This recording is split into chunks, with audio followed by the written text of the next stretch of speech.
It was supposed to be another Thursday night dinner for decorated veteran Arthur Hayes. But when his waitress slipped a folded napkin onto his table, the 5 words scrawled inside would ignite a firestorm in the quiet diner. Every Thursday, as the sun bled out of the Ohio sky, Arthur Hayes's 1985 Chevrolet Silverado would rumble into the parking lot of the Oak Barrel Diner. The old truck, its navy blue paint faded to the color of a twilight bruise, would give a final, dignified sigh before the engine fell silent. Arthur would step out, a man carved from the same era as his vehicle, sturdy, reliable, and without a hint of pretense. His jeans were always clean, his plaid work shirt buttoned one shy of the collar, and pinned to the worn fabric just over his heart was a small, unassuming Bronze Star metal pin. It wasn't for show, it was a reminder. He didn't need a menu. He hadn't for years. The ritual was as much a part of him as the slight limp in his left leg. He'd take the third booth from the door, the one with the cracked red vinyl that had been patched with silver duct tape. From there, he had a clear view of the entrance and the counter, a habit forged in the jungles of Vietnam that refused to fade even after 5 decades. The air inside the Oak Barrel always smelled the same, a comforting blend of ground coffee, sizzling bacon fat, and the faint, sweet scent of the wood polish used on the paneled walls. It was a place of constance, a small anchor in a world that never stopped changing. But tonight, something was off. His usual waitress, a woman named Carol with a booming laugh and hair sprayed into a permanent helmet, was nowhere to be seen. Instead, a new face approached his table. She was young, maybe early 20s, with tired, intelligent eyes and dark hair pulled back in a severe ponytail, as if she were trying to keep her very thoughts from escaping. Her name tag, pinned crookedly to her apron, read Maya. She clutched her notepad and a half-full water carafe like they were shields. "Evening, sir," she said, her voice soft, almost hesitant. "Can I get you started with something?" Arthur looked up from the worn grain of the tabletop. His gaze was steady, not unkind, but heavy with the weight of things seen. New York strip, medium rare. Baked potato with sour cream, and a side of the buttered green beans. Iced tea, unsweetened. Maya's pen flew across the pad.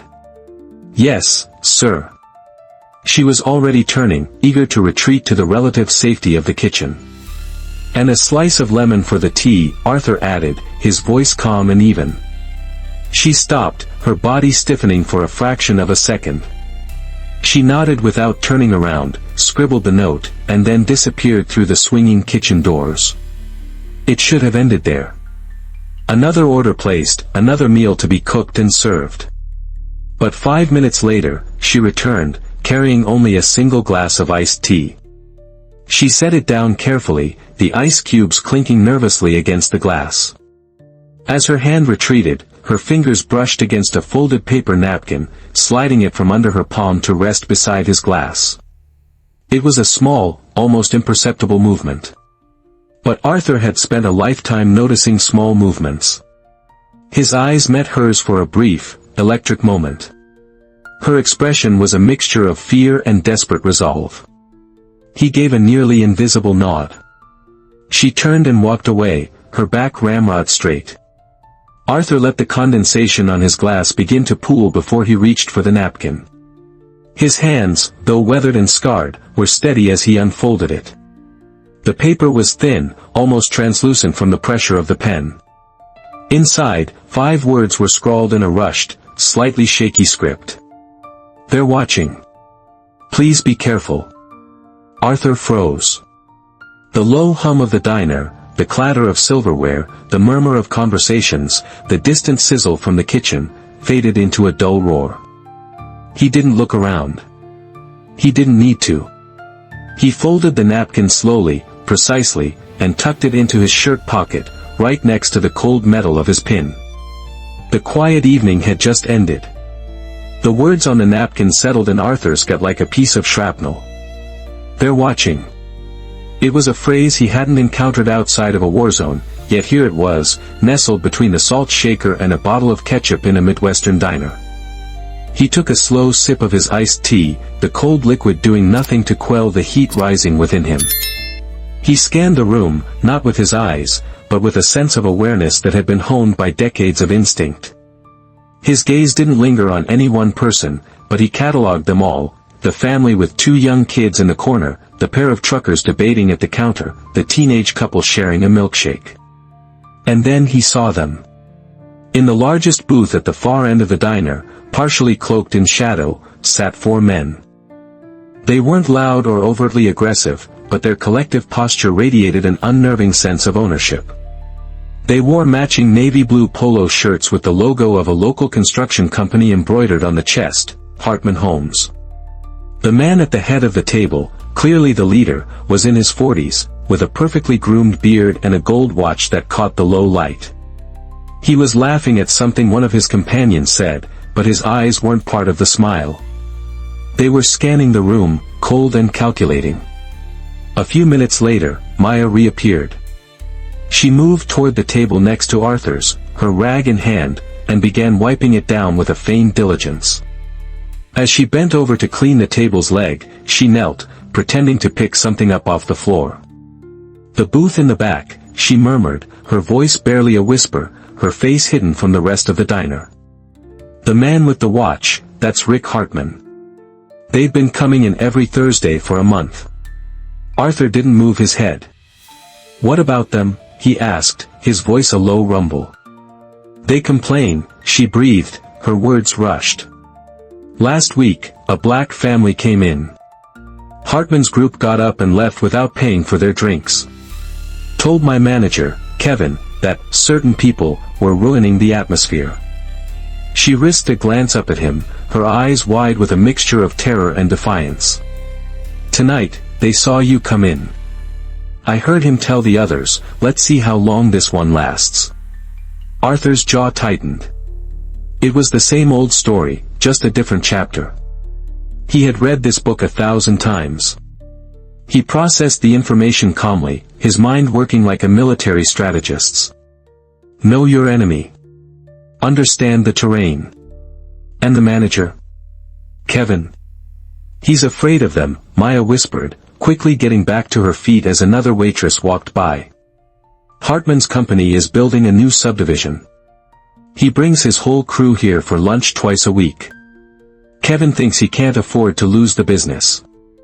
She scurried away before he could ask more. Arthur sat back, the cracked vinyl groaning under his weight. He felt a familiar, weary anger. This wasn't a fight he had sought, but it had found him, just as it always seemed to. 10 minutes later, the chair opposite him scraped against the linoleum floor. A body slid into the booth.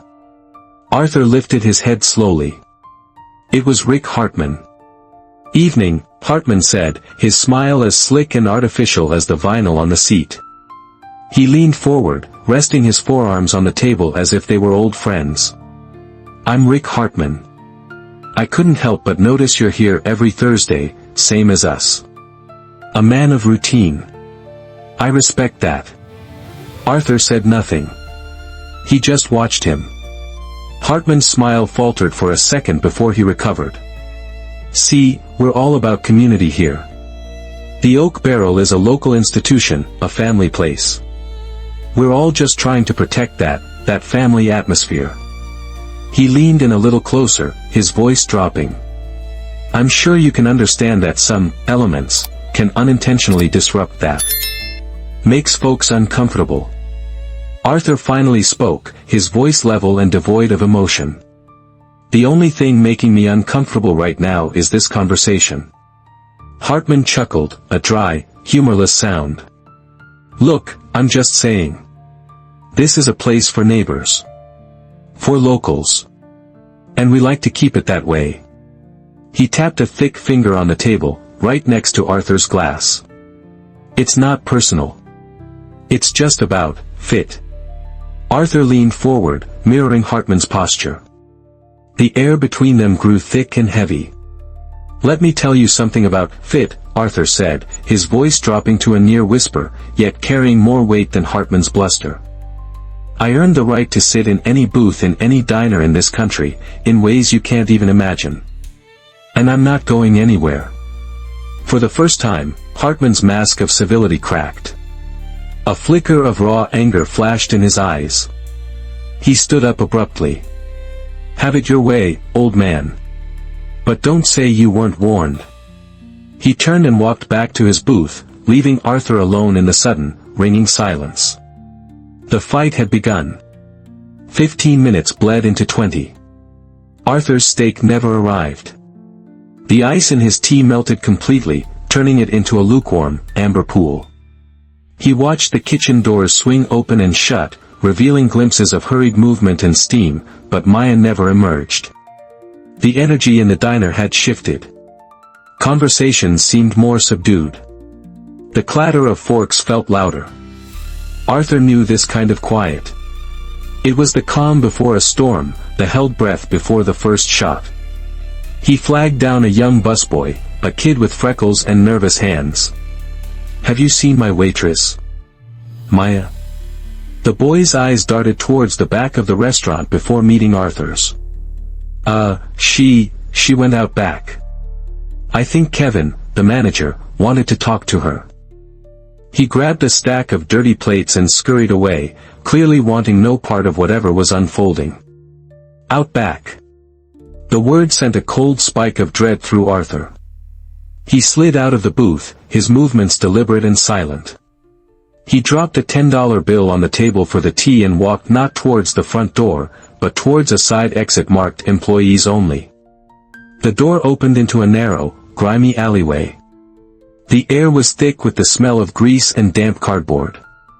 The only light came from a single, flickering fluorescent bulb mounted above the kitchen's rear entrance, casting long, dancing shadows. It was a place designed for things to be forgotten. Then he heard voices, muffled but sharp with tension. He moved deeper into the alley, his soft-soled boots making no sound on the broken pavement. He pressed himself into the shadows behind a large, overflowing dumpster. There she was. Maya stood with her back against the brick wall, her arms wrapped around herself. And blocking her way was Rick Hartman. His two biggest cronies stood a few feet behind him, forming a silent, intimidating wall. "Don't know who you think you are," Hartman was saying, his voice low and menacing. "But you work for me, in a way. This town works for people like me." "I work for the Oak Barrel," Maya shot back, her voice trembling but defiant. "And I serve whoever sits at my tables." "Wrong answer." Hartman took a step closer, invading her space. He pulled out his expensive smartphone, the screen lighting up his face in a ghoulish glow. He held it up for her to see. "This is Kevin's number. I've got him on speed dial. I make one call, and you're gone. And I'll make sure every other restaurant owner in this county knows you're a troublemaker.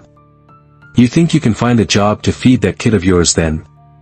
Maya flinched, the mention of her son a direct hit. Her defiance began to crumble, replaced by a wave of raw fear. Arthur had seen enough. He didn't shout. He didn't charge. He simply nudged a loose, empty beer bottle with the toe of his boot. The bottle rolled across the concrete with a loud, clattering rattle that shattered the tense silence. All four men spun around. Arthur stepped out of the shadows, his silhouette framed by the flickering security light. He looked calm, almost serene, but his presence filled the narrow alley, sucking the air out of it. Hartman froze, caught completely off guard. "This ain't your business, old-timer." Arthur walked forward slowly, his gaze locked on Hartman. He stopped between him and Maya, creating a human shield. He didn't even glance at Hartman's goons. They didn't matter. "It became my business," Arthur said, his voice as cold and hard as the pavement beneath their feet, "when you followed a young woman into a dark alley to threaten her livelihood." He paused, letting his words hang in the damp air. He looked Hartman directly in the eye. "A man's character isn't what he builds with his hands," Arthur said, his voice low but ringing with authority. "It's what he tries to tear down in the shadows." Hartman was speechless, his face a mask of fury and shock. For a moment, no one moved. The only sound was the buzzing of the faulty light above, a frantic, angry insect trapped in glass. Arthur hadn't raised his voice, but he had taken complete control. The truth, spoken plainly in that dark alley, was more powerful than any threat Hartman could ever make. The walk back into the diner was silent. Maya followed a step behind Arthur, her fear replaced by a fragile, dawning sense of shock and something that resembled hope. When they stepped through the employee door, it was like re-entering a different world. The low murmur of diners, the soft rock on the radio, the smell of food, it was all an illusion of normalcy. The manager, Kevin Bishop, spotted them immediately. He was standing near the kitchen, wringing his hands, a man drowning in his own indecision. He was in his early 30s, with a business degree and a desperate desire to please everyone, which resulted in him pleasing no one of consequence. A small, framed sign on the wall behind him read, "The customer is always right." He hurried toward them, his face a mess of anxiety. "Arthur, Mr. Hayes, Maya, what's going on?" "Rick just called me, he was furious." Arthur didn't stop walking until he reached the very center of the dining room, a small, open space between the booths and the counter. He stopped there, forcing Kevin to follow him into the spotlight. Several nearby tables quieted, their occupants sensing the shift in atmosphere. "Kevin," Arthur said, his voice not loud, but carrying with the clarity of a bell. "I'd like to ask you about your policy." He gestured with his chin toward the sign. "Is your customer is always right policy still valid when the customer is wrong?" Kevin paled. He licked his lips, his eyes darting around at the watching faces. "Look, this isn't the place, we can talk in my office." "This is exactly the place," Arthur countered, his voice firm. "Because your customers are right here. They deserve to know what kind of establishment they're eating in.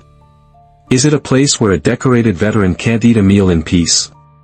Is it a place where a man can threaten your employee's job in a back alley because he doesn't like the color of someone's skin?" A collective gasp went through the nearby tables. A woman in a booth covered her mouth. The two truckers at the counter swiveled on their stools, their expressions grim. Kevin looked like he was about to faint. It's complicated," he stammered. "Rick Hartman is a big client." "Is he?" Arthur's voice was laced with ice. "Or is he a bully that you're too afraid to stand up to?" It was then that Maya stepped forward. She stood beside Arthur, her hands clenched into fists at her sides. Her voice, when she spoke, was no longer trembling. It was clear and steady. "It's not complicated, Kevin." All eyes turned to her. She took a breath and held up her phone, though the screen was blank. "He threatened to get me fired and blacklisted because I took Mr. Hayes' order. He mentioned my son." She then looked around the room, making eye contact with the other diners. "I serve your food. I refill your coffee. I smile and I ask about your day. But my smile does not mean I don't have dignity. And if the family atmosphere here means we have to stay silent while people are being harassed and intimidated, then I choose not to be a part of this family." The silence that followed was absolute. It was broken by a surprising voice. An elderly woman, sitting alone at a small table, put down her fork. "Good for you, dear," she said, her voice frail but firm. "It's about time someone spoke up." Kevin Bishop stood frozen in the center of his father's diner, trapped between the unshakable integrity of an old soldier, the newfound courage of his waitress, and the judging eyes of the community he so desperately wanted to please. The carefully constructed walls of his denial had just been torn down, and he had nowhere left to hide. Just as Kevin opened his mouth to stammer a response, the weather broke. A sudden downpour began to lash against the diner's large plate glass windows, the sound like a drumroll announcing the final act. Outside, the parking lot lights blurred into halos on the rain-slicked asphalt. And through the deluge, a pair of headlights cut through the gloom. A massive, lifted Ford F-150, mud-splattered and aggressive, swerved into a parking spot directly in front of the diner. The doors flew open and Rick Hartman emerged, followed by 4 of his employees. They didn't run through the rain, they stalked through it, their faces grim, their shoulders hunched like predators. Arthur saw it all. "Stay inside," he said quietly to Maya, his hand briefly touching her shoulder. He turned and walked toward the front door, his stride unhurried. He pushed it open and stepped out into the storm, the cold rain plastering his shirt to his skin in seconds. Hartman and his crew stopped short, surprised to see him waiting. They formed a loose semicircle, a wall of muscle and resentment. "You just don't know when to quit, do you, old man?" Hartman shouted over the sound of the rain. Arthur didn't shout back. He simply stood there, letting the rain wash over him, his calm a stark contrast to Hartman's sputtering rage. He slowly reached into his shirt pocket and pulled out the small, bronze pin. He didn't brandish it. He just held it in the palm of his hand, letting the rainwater trickle over the metal. "You brought a crowd," Arthur observed, his voice even and clear despite the downpour. "Figured you would. I'm here to finish this." Hartman snarled, taking a step forward. Arthur held up the hand with the pin, not as a weapon, but as a statement. He looked past Hartman, at the younger men standing behind him. "He ever tell you what this is for? Or where it came from?" The men shifted uncomfortably, their bravado wavering under Arthur's direct, unimpressed gaze. "This little piece of metal," Arthur continued, his voice cutting through the noise of the storm, "taught me a lot of things. It taught me about fear. And it taught me that true cowards are the ones who need a crowd to feel brave. They need to shout because their words have no weight.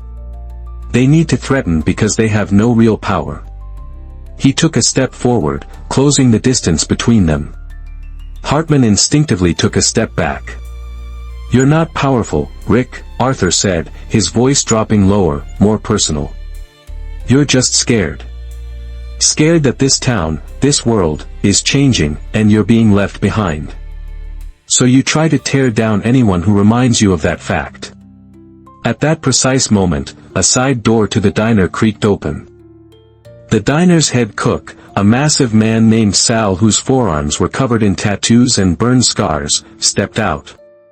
He was holding a heavy, industrial-sized soup ladle. He didn't say a word. He just leaned against the doorframe, crossed his enormous arms, and watched. That was the breaking point. It wasn't a threat of violence.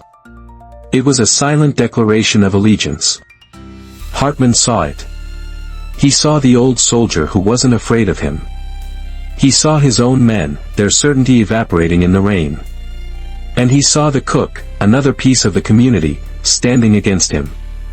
His whole platform of intimidation crumbled. With a final, frustrated curse, Hartman turned, shoved past his own men, and climbed back into his truck.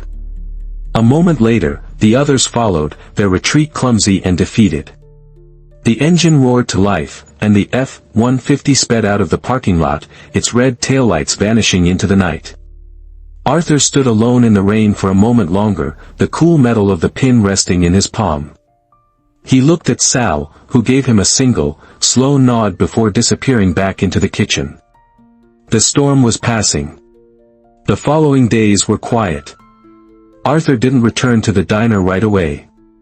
He knew that some things needed time to settle, like dirt in a disturbed riverbed. He waited. On Tuesday, his phone buzzed with a text message from a number he didn't recognize. It was a picture. In the photo, hanging on the front door of the Oak Barrel Diner, was a new, beautifully hand-painted wooden sign. In elegant script, it read, "The Oak Barrel Diner, all are welcome here. Respect is on the menu." And below that, in smaller letters, "We proudly stand with those who serve, and those who serve them." Arthur allowed himself a small, slow smile. That Thursday, he drove his Silverado back to the diner. The parking lot felt different, less tense, more relaxed.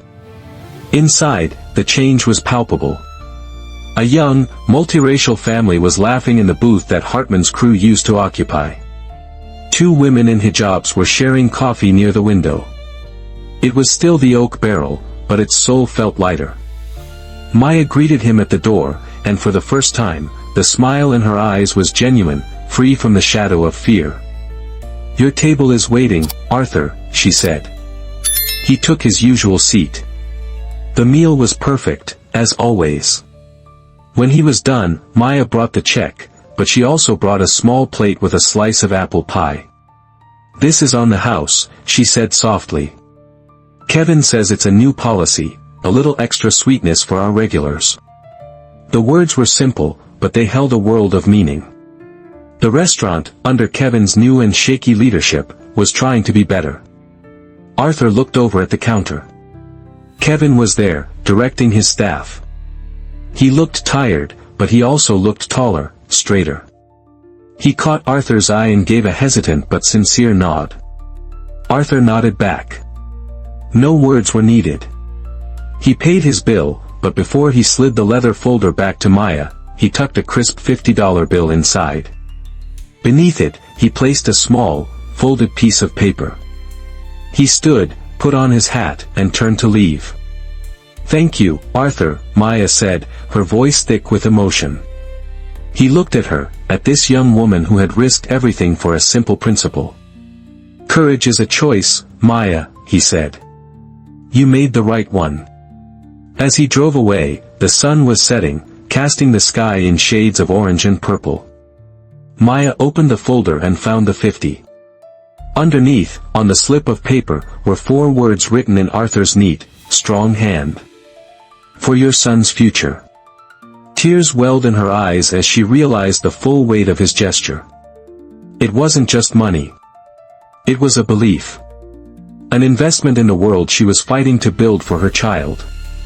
Arthur's stand in the diner wasn't just about a steak, it was about the soul of a small town and the quiet battles fought every day in seemingly ordinary places. It's a reminder that sometimes, the most profound changes don't start with a roar, but with a whisper, a folded napkin, and the refusal to stay silent. True strength isn't the power to intimidate, it's the courage to stand firm, even when you're standing alone. What does courage look like in your community? Share your stories in the comments below, and always remember to comment with respect. And if you believe one voice can still make a world of difference, share this video and subscribe for more stories that matter.